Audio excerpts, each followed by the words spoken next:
Welcome, I'm Aaron Sims of ASC, and I'll be discussing the evolution of technology and how it's changed the way we create art and effects in the film industry. In this video, I'll be focusing on AI motion and how at ASC we're using some of these tools for our R&D phase and internal projects. I'll be answering many of your questions on this topic throughout the video. But to give you better context of who I am, if you don't know already, I started in the film industry in 1985 as a makeup effects artist, creature designer, and painter, and I felt so fortunate to be able to work on some of these really cool projects and learn so much from so many talented people. To be able to help bring some of these practical creatures to life and work for the best mentors in the industry, like multi-Academy Award-winning Rick Baker and Stan Winston. Both of these guys I learned so much from. Then in the 90s, CGI was born, and it pretty much disrupted everything we knew about effects, and jobs shifted and changed throughout. Hand-drawn animation was pretty much to a crawl. Practical effects was competing with CGI and kind of losing the battle. CGI was everywhere.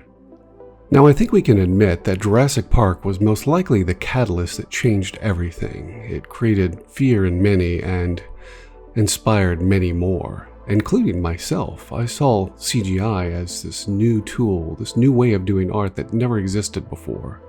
And since that time, design, animation, effects, everything has changed into this digital form that we all use, and it constantly evolves and it will continue to evolve. We cannot stop that process. Now AI is here, and it's not going away. It's everywhere we turn, everywhere we look. It's in every software that we use as artists. And the film industry right now is starting to embrace some of these AI tools in their pipelines. Much like CG in the 90s, AI will be a disruptor in the film industry, there's no doubt. But will it replace all of us creatives? I can't predict the future, but my honest opinion is no. And there's many reasons why. Now, one being that as good as AI is going to get, it's going to lack one component that's very important, and that's the human experience. That's the artistic and expertise that we have as artists to be able to give a client exactly what they want and need. AI will give them many ideas and even a lot of reference and help guide us as artists, but they're going to still need the artist to complete these tasks in most of the cases. Now, if you haven't seen this great podcast on James Cameron explaining the future of AI in the film industry, I highly recommend it, and there's no way I can reiterate what he actually explains, which I think is in a lot of ways brilliant, and in a lot of ways it's uplifting for a lot of people that are scared about their jobs. As well in this, he explains really well about the source data and why that's actually not the problem, and it's actually the output, which is how people use it. ASC is not an AI studio. We design and animate the same way we always have, using humans. But we are starting to explore some of the newly available AI tools using our own original concepts for R&D movement studies and internal IP development. Now, one big question we hear all the time is, where is the data sourcing from? Now, for movement, it's so many different sources, and it depends on what you're prompting. So if you have an animal, a human, various, camera moves, vehicles, and so on. This is other people's work I'm showing you examples of.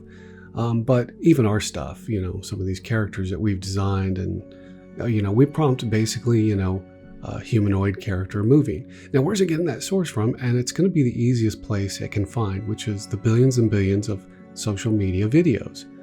In here, you can find anything you can imagine: pets, animals, vehicles, natural disasters, and so on. So it makes the logical sense this is where it's going to source first. Now, another great source for movement that AI can use is your own. This is basically motion capture, where you film yourself and your movement is being sourced as a depth map of sorts over an image you add. Now, all of these images you see here are artwork I did over 20 years ago that were brought to life through this process. But in the end, you're the source for all the movement. Here's another example of how we would use AI as a R&D phase in an internal project that we're actually creating a creature that we want to build this asset to animate in Unreal, and we want to make sure that it actually functions before we do that. That something that has strange anatomy like this, how would that actually work? So by sculpting it as a model in ZBrush, bringing it into Unreal Engine, lighting it, because this is where it's going to live and be animated. Find a good angle and do a screen grab, and then bring that into, say, a program like Kling. Kling is my favorite of all the video generators because it really maintains your design. It doesn't alter it like a lot of the other ones do, and the physics that it's figured out and learned are very accurate for figuring out things like this, like giving us a lot of answers on the anatomy that is so bizarre. Will this actually function? Do we need to think about how we're going to change the design, rig it, as well as gives the animator a lot of reference to actually work from as they move forward when they go back into Unreal Engine. Now, we also just started experimenting with AI with some of our internal IPs, like our short series and pitch projects. In combination with Unreal Engine, we're able to achieve things that were never possible before. And it's a really exciting time to be able to tell a story in a unique way using some of these tools.